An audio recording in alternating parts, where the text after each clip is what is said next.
Hey guys, welcome back to the channel. My name is Jason. In today's tutorial, I'll be showing you how to create a simple transition effect in After Effects.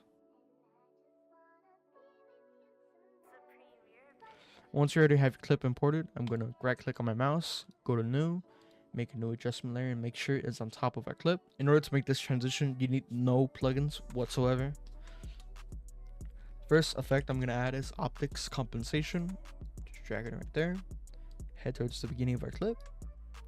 Make sure reverse lens distort is enabled.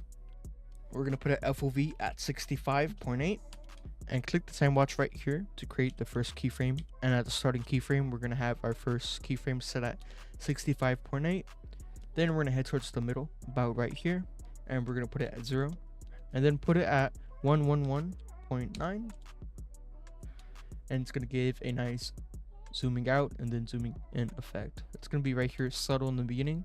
If you want, you could increase it a good amount, so about right here, so it's more noticeable. Then we're going to highlight all of our keyframes and ease them. We're going to close out optics compensation since we're not going to add anything else to it. Next effect I'm going to add is CC lens. That's going to give a nice fisheye effect. We're going to head towards the beginning right here. We're going to follow these same keyframes right here throughout the whole video for each effect. So for our first keyframe, we're going to put our effect right here at 121 for our size. Then we're going to open up our timeline, head towards the middle. Then we're going to put a size. Then we're going to put a size at 499. And if I were you, make sure to bring down your quality or resolution right here down, just in case if your computer or project lags. Mine tends to do so sometimes, but apart from that, I'm going to increase our size up to 121 once again. Then I'm going to highlight all of my clips and ease them. Push your clip towards the end. I'm going to go through it. Looks pretty nice. I like how it gives this cool and zoomed out effect right here, and it distorts it right here. It's a really nice effect.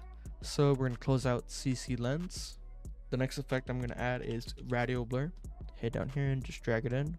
Put our type on zoom, then our quality at high. Then I'm going to head towards the start of our keyframe, then put it at 35.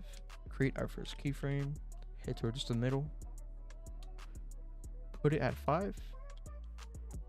Then head towards right here and put it at 35 once again. With this effect, it's going to give a nice motion blur effect, like if it's actually zooming in really quick. So you can see right here how it happens. You can also in the middle bring it down to 0 if you like. You can see how the zooming out effect looks and the zooming in effect. You can see if I were to turn off the blur effect, it will affect how it looks, and in my opinion it looks better with the blur. So yeah, we're gonna close out radial blur, and then for our next and final effect, we're gonna go down here and add a glow. So we're gonna put our radius at 113, and it's gonna give this nice cool bit of a harsh dreamy look. So we're gonna head towards the beginning of our clip, and we're gonna have our threshold right here at 60. Then at the middle, we're going to have it at 100. Then at the end, we're going to put it back to 60. Then I'm going to highlight, but actually open up our keyframes first. Open up our timeline first, then highlight all of the keyframes. Then ease them and push our last keyframe towards the end. You just want to go over it. It might look weird just depending on if you put your resolution down or up. So I'm going to close this out, close our timeline, save our project. Always remember to save your project. You don't want to lose your progress. And if you were to follow each step through, this is how you create a simple transition effect in After Effects. Before you guys hop off this video, I would appreciate if you were to subscribe, like, or leave a comment. I'm uploading around 3 to 4 times a week. With that all out of the way, make sure to stay creative. I'll see you guys in the next video. Peace out.